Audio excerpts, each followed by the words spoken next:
Hello. So we're going to power through some technical issues and just get started. So a quick reminder, when we have questions, just wait for me to give you the mic. Cool. Hello. I want to continue with the track here about etcd, and I started to use etcd, of course for CoreOS, but actually I wanted to deploy many etcd clusters. That was my starting point.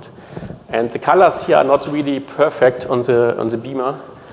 Just imagine that's the background of the space, the void, nothing. I wanted to deploy etcds without any help, more or less, in the void, maybe on some bare metal without any infrastructure around. The only thing which I assume to have is this discovery service. Everybody knows that. Maybe I ask in the audience. So who has deployed etcd? Who has done a replacement of a node in a live system? Who has deployed a rolling update feature? Rolling update, for example, in AWS or anything like that. So this is more or less the challenge I had. I wanted to support rolling updates, so immutable infrastructure in this area, and I wanted to deploy with continuous delivery and so on. So everybody knows this picture. So we have 3 nodes, ABC in this case. We have the discovery service, all fine. You can go to the tutorials of etcd and see how you can deploy, bootstrap such a cluster. And if it's a new cluster, you have this nice service. So you tell every one of those 3 nodes to use the discovery service, and they use it. The discovery service is not more than an etcd instance itself, so you can look into it here and see which content it has. And this discovery service just has 1 entry per node, and they fill in their knowledge, those 3 nodes, ABC, and after a second or so, you have 3 entries. Everybody can see the others, knows the addresses, and forms the cluster. Great.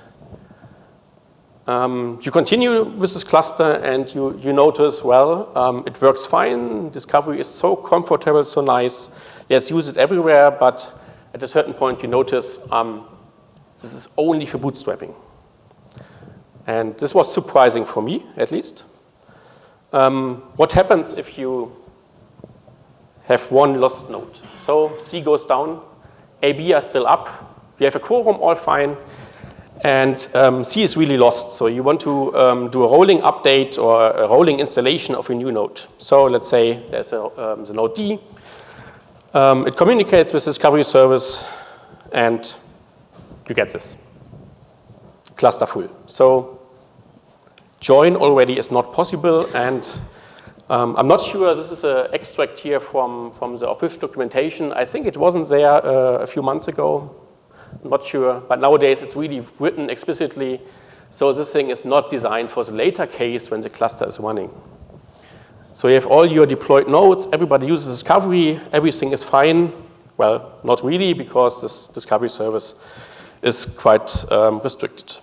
So what should you do? You follow the documentation. There's 1 paragraph about replacing a node. But replacing a node is pretty complicated, and you usually do it by hand. So here, that's your root account. There's a big hand. You remove the Z node from the C node from the cluster. So you call etcd control member remove C, and you add another one,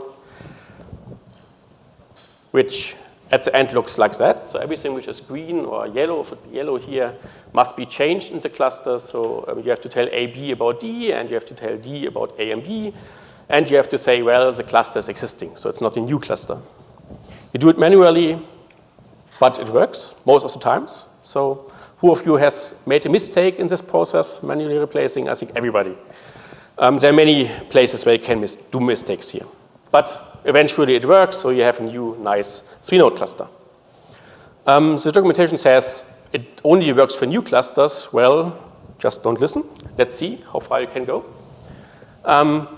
Yeah, the journey here to try not to listen, it ends very fast. So you say discovery is my discovery address, initial cluster state is existing, and etcd will just complain. All fine. This discovery more or less works for proxies. So not proxies, sorry, for non-server nodes. So they can, no, proxy is the right word, in fact. So you can join, you can use the discovery, have a full cluster, and every node falls back to proxy mode. So this looks nice. And now you have a big, let's say, core S cluster with 100 nodes, and after some time, you had several failures, or you had several rolling updates. So it's not ABC anymore, it's EDF, for example.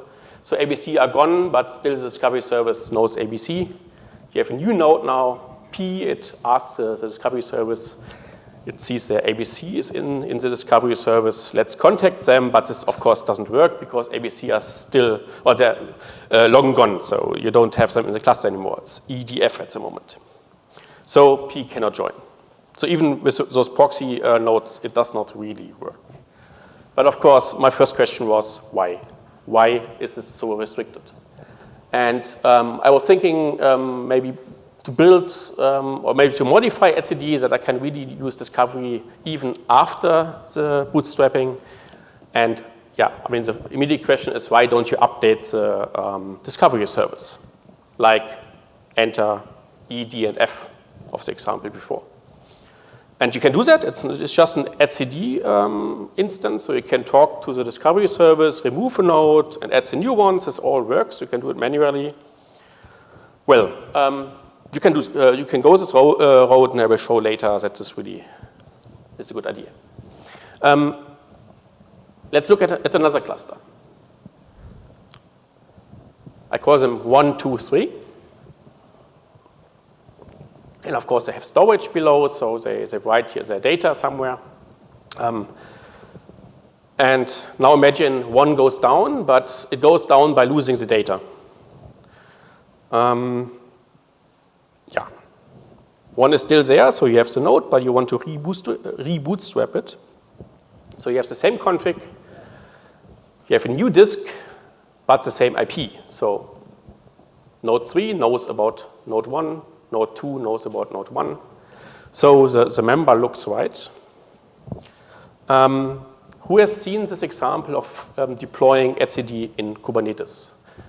There's one example where you start 3 services to abstract the IP addresses. This is very, very similar. I think you can have exactly the same situation pretty easily if you try to use a replication controller in Kubernetes to deploy etcd.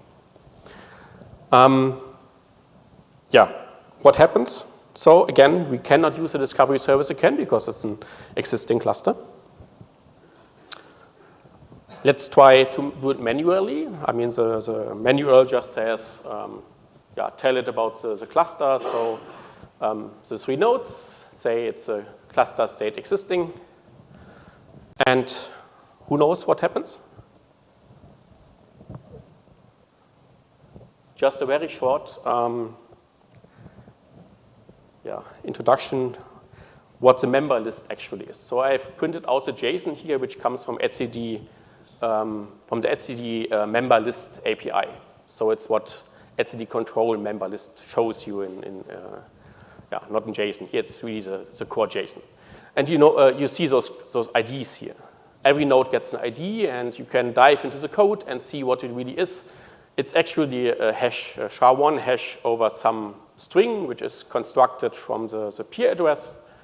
And when you bootstrap the discovery service, the discovery token is inside, and the first 8 characters, they are the ID. And if you look further into the code, there are situations when you bootstrap a cluster manually, then etcd cluster is dependent, not the discovery URL. Also fine, there's a third case. When you add a cluster node manually, you call member add, a timestamp is added. And this makes sure when you re-add a node manually, you get a different ID, which is a good thing. If we just are in this situation and we just join again, the ID is not changed. The same config applies as before. And what you get is just a backtrace. Even in the newest version, master, it just doesn't work. But of course, the documentation says you should remove the node and re-add it. Let's do that. So here again, etcd control member list. And if we start the node really cleanly, which means we remove the old one and we add the new, the same address, but now this timestamp is used, which gives you now a new ID. So this case is used, you have a new ID, and the Raft protocol will really restart the complete Raft for this instance. And this actually works. I mean, everything here, it's doable manually, but manually it's pretty complicated. Some words about growing a cluster. Who has tried to grow a cluster, a production cluster? If you want to build some automation around adding members and growing a cluster, you have to think about when can you do it. I mean, everybody knows this formula here about peers and the members divided by 2. It must be bigger, of course, and you have the quorum. But if you add a node to a cluster, you must take care that, I mean, you have to assume if the new node doesn't come up for whatever reason, the cluster must still keep the quorum. Which means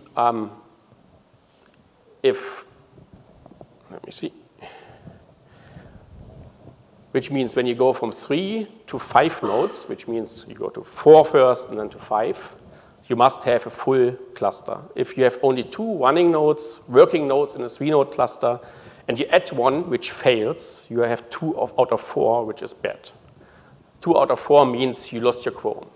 So the rule, you just assume that it fails, and the quorum inequality here must still hold, which means in the case of 3, it must be a full cluster without any failed node. I call this a safety check, which is implemented in Elastic etcd, which I'll show in a second.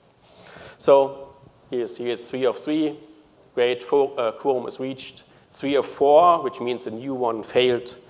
We still have the quorum, all is fine. If you want to replace a node, this means you have to add a new one, but you also have to remove the old one. And actually, I mean, it's pretty straightforward what you can do. You have ABC, you have hopefully an updated discovery service. So you ask the discovery service, which are the nodes? Here are the 3. Connect them, get the members, do some health checking, which ones are really reachable and up and so on, who's the leader, and remove a node. It's pretty straightforward. It's still some heuristic there, because there might be some races when between the health check and the deletion of the node, the leader changes because another node goes down. So I think it's still a heuristic here. But otherwise, it's pretty straightforward. Of course, you can think about how eager you remove nodes. I talk about automating this whole stuff. So you can think about a number of policies, eagerness policies. So you can say the admin does everything. You can say, well, adding a node is fine when you want to grow a cluster. You can say when there is not enough space in the cluster, like you want to you have a 3-node cluster and you want to have a 3-node cluster, and you start a new node by a rolling update. In this case, remove one. That's fine. But only if it's really necessary. Not only if you just grow a cluster from 3 to 5, don't remove anyone. And of course, the extreme one here means you always health check, you always kill dead nodes, dead members, and add the new cluster as a new node. And how to implement that? I built a prototype for the purpose I had to deploy a lot of etcds. It's called Elastic etcd because it's more elastic than the normal etcd, of course. It's a wrapper around etcd, which you see in a second what it means. It means you use more or less the same parameters here, the same flags, and it will output you the right flags to bootstrap the cluster. For example, you don't see the state here. There's no cluster state. Depending on the situation, when you have a running cluster and it's detected by Elastic etcd, you have to pass cluster state existing. If it's a new cluster and there's nothing in the discovery service, then it must be new, like cluster state new.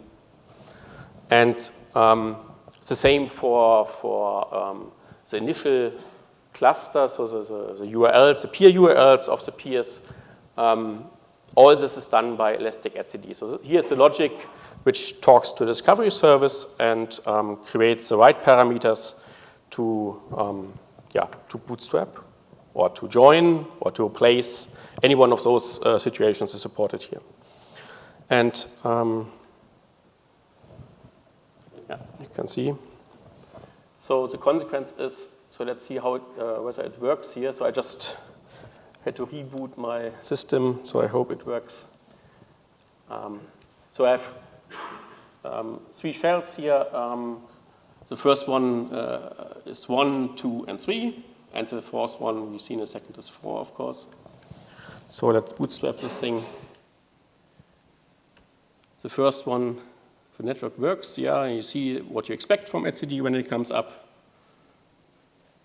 And same here. I mean, it works more or less like when you bootstrap a cluster. It's nothing special.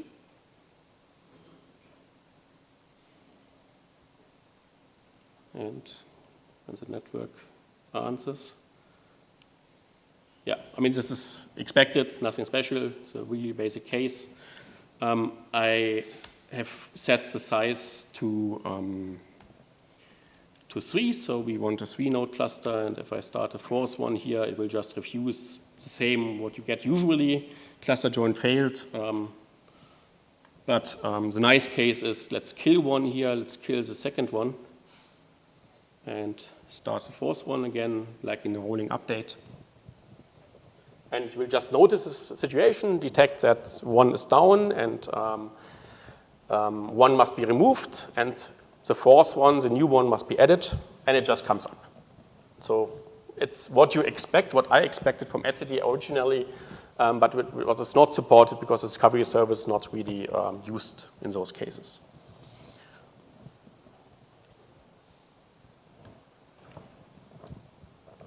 How can I change? How do I get my slides back?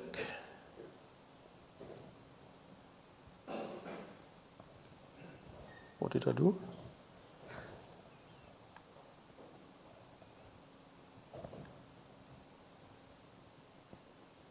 Mm-hmm.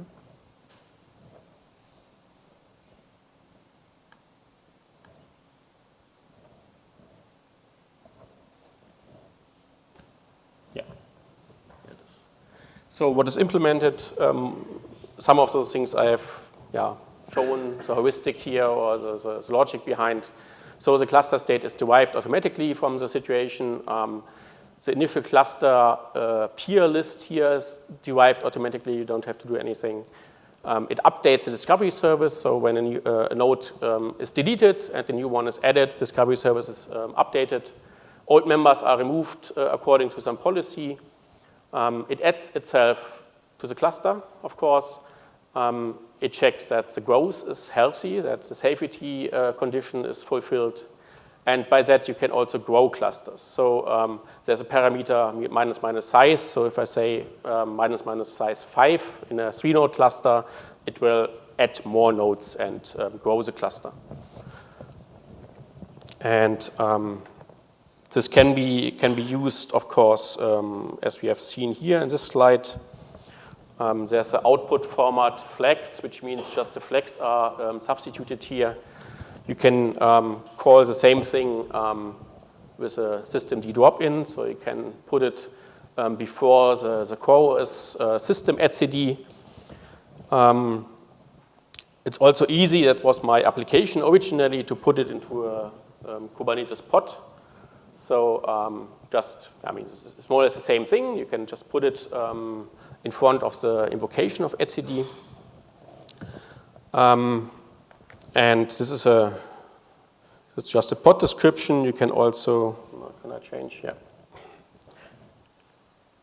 You can also deploy those pods with a replication controller. So I have a 3-node Kubernetes etcd cluster here. So it's running on top of Kubernetes. It's not the etcd which drives Kubernetes, the API server. It's really just one application, but it's much more direct, much simpler than this 3-service deployment. And what you can do now, of course, you can say scale this down to 2. And it takes a second, probably one is terminating. No idea why it takes so long here in GKE. And you can scale it up again to 3. I mean, in fact, I could say let's scale to 5, to scale this cluster to 5 nodes. But in Kubernetes, it's not so easy at the moment, at least, you don't know the replication controller replica size, the number inside of a pod. So at the moment, you have to modify the replication controller YAML manually. This is just a limitation of Kubernetes. So you have to put here a cluster size 5. Of course, you could script something. You have service accounts there, so you can talk to the API server and retrieve somehow the cluster size, and then everything would be automatic. It's pretty straightforward to do that.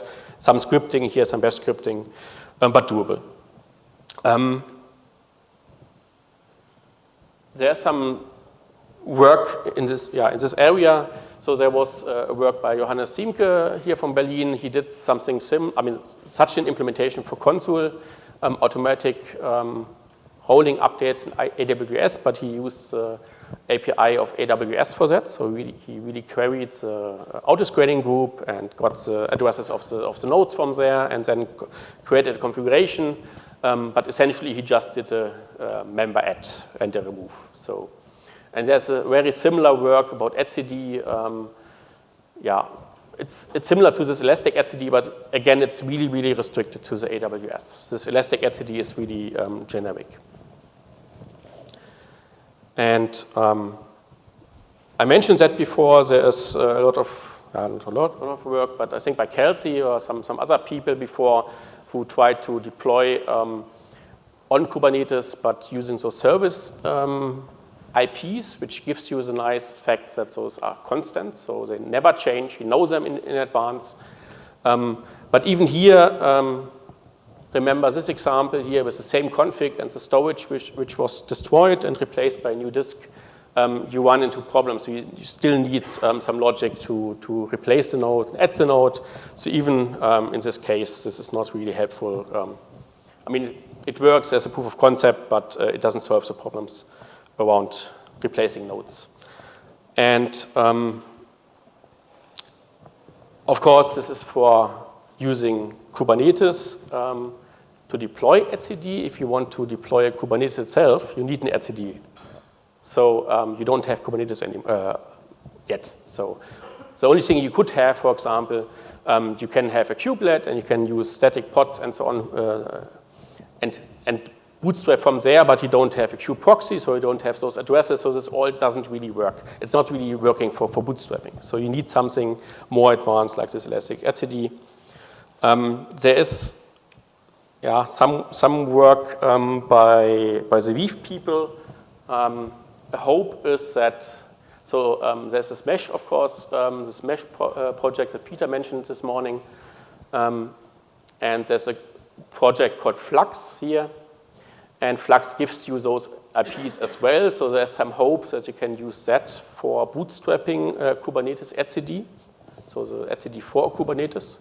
But this is still not there yet, so it's not really usable to bootstrap a cluster, but the hope is that this will be implemented, and they're working on that.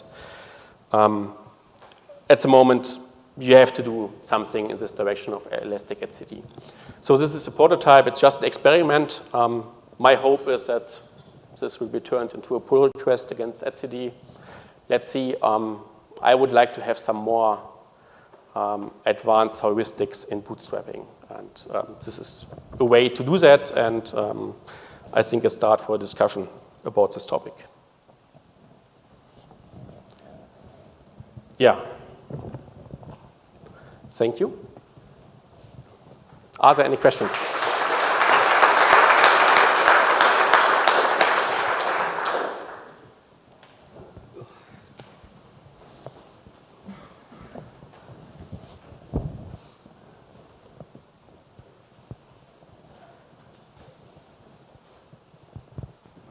Thank you. I have a few questions, but I'll start with one. Why did you implement this out of band as a separate thing that calls the etcd binary, as opposed to writing it in Golang and natively starting the server and stopping the server and so on? It's all in Go. It's all in Go already. It's using some internals from etcd already. It was just, so we needed a solution pretty fast, in days to deploy etcd. That's why it was written this way. It can be turned into a pull request for etcd pretty easily. So that's the plan. And in your, if you don't mind, in your example when you did the demo, you had started up the 3 machines, but they didn't start clustering until you had all 3 present. Mm-hmm. And then your 4th machine, you didn't start it, it wouldn't start, and you only started it after the second died. So how do you make this truly elastic, where you start all of them up and it picks one on failure, for example? It uses, so there's a size parameter, which I showed, minus size. If you don't set that, it just takes the size from the discovery service, which is 3 for this token I used, which means all of them are bootstrapped in a normal minus discovery, HTTPS, and so on way, which means they wait until 3 are there. But if you create a token with 1 node, it starts up. It just works. You will notice when you have a 1-node cluster and you want to grow to 2 nodes, this safety condition doesn't hold. Because if it fails, you have 1 node which is working, the old one, and 1 new which failed, which means 1 is not enough. But there's one exception, so you can grow a 1-node cluster to 2 nodes. This works. But my example, 3-node was just the default.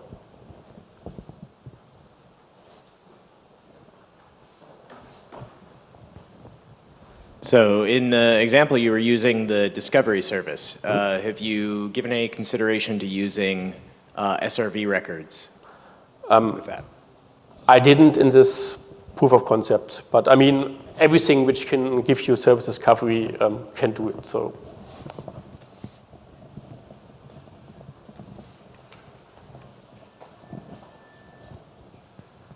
What kind of concepts did you share with the Netflix exhibitor service, which manages Zookeeper in an elastic environment? I didn't look at that. Don't know.